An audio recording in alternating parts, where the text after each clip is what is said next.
Hello दोस्तों, आप सभी को नमस्कार। आज हम बात करने वाले हैं सैलरी की, जो कि है ब्लॉक एजुकेशन ऑफिसर, जिसको हम कहते हैं हिंदी में खंड शिक्षा अधिकारी, जो कि ब्लॉक लेवल का सब शिक्षा विभाग का बेसिक शिक्षा विभाग का सबसे बड़ा अधिकारी होता है।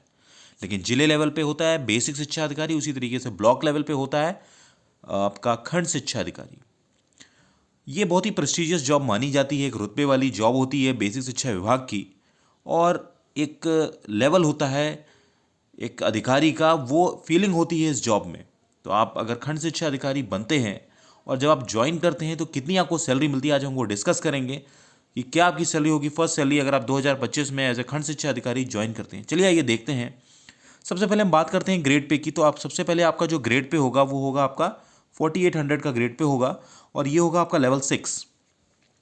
इसमें जो आपकी बेसिक पे होगी वो होगी 47,600 रुपये, और आपका जो डीए जो कि इस समय चल रहा है 53%, और इस हिसाब से जो बेसिक का आपका 53% कैलकुलेट करेंगे तो आएगा 25,228 रुपये। और एचआरए अगर आप ए क्लास में हैं तो 5,620 रुपये मिलेंगे। वहीं अगर आप बी क्लास में हैं तो 2,810 रुपये हैं।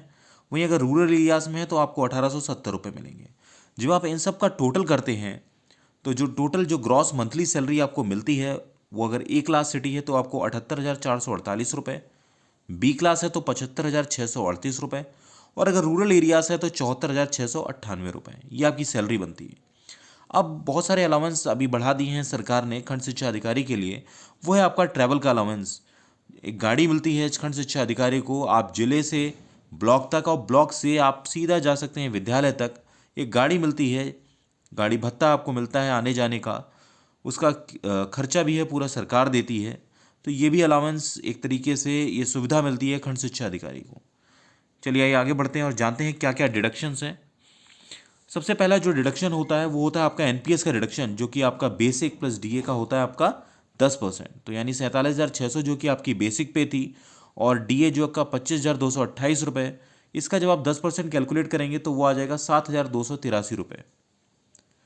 और अगर आप जो आपका ग्रॉस सैलरी बन रहा था उसमें से जब आप एनपीएस को माइनस करते हैं तो आपका जो इन हैंड सैलरी बनता है वो बनता है 71,165 रुपये अगर आप ए क्लास में हैं।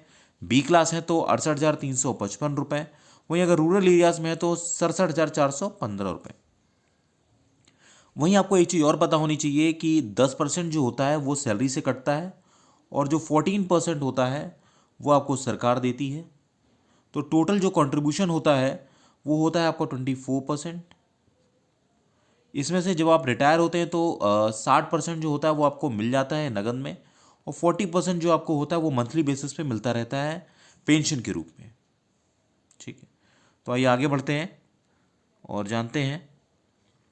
तो गवर्नमेंट कंट्रीब्यूशन जो कि आपका है 10,196 रुपये, जब आप इसको टोटल अपनी जो आपकी इनहैंड सैलरी वो जोड़ेंगे और 10,196 रुपये वो जब जोड़ेंगे और 7,283 है, तो ये आप ही का पैसा जो कि आपकी सैलरी से कट रहा है। जब आप इन सब का टोटल करेंगे तो जो आपका टोटल जो प्रॉफिट है, अगर आप ए क्लास सिटी में हैं तो वो बनेगा आपका 88,644 रुपये ए क्लास सिटी में। वहीं अगर बी क्लास सिटी में है तो आपको बनेगा 85,834 रुपये। वहीं अगर रूरल एरियाज में है तो 84,894 रुपये। ये आपकी सैलरी होगी। प्रॉफिट जो आपका टोटल जो प्रॉफिट होगा वो आपका ये होगा। तो कहीं ना कहीं एक बहुत ही रुतबे वाली जॉब है और सैलरी भी कम नहीं है। तो कहीं ना कहीं कह सकते हैं कि खंड शिक्षा अधिकारी, जो कि हो सकता है भविष्य में नए साल में आपको ये वैकेंसी देखने को मिले, तो ये सैलरी आपकी बनती है 2025 में। तो कहीं ना कहीं ये आप एक अगर कोई परीक्षार्थी है जो तैयारी कर रहा है खंड शिक्षा अधिकारी बनने के लिए, तो वो आप अपने आप को बहुत ही गौरवान्वित महसूस करेगा जब वो खंड शिक्षा अधिकारी के रूप में इस विभाग को ज्वाइन करेगा। कैसी लगी आपको खबर? वीडियो जरूर पसंद करिएगा, लाइक करिएगा, शेयर जरूर करिएगा। जल्दी मिलते हैं नेक्स्ट वीडियो में, तब तक के लिए नमस्कार, जय हिंद, जय भारत।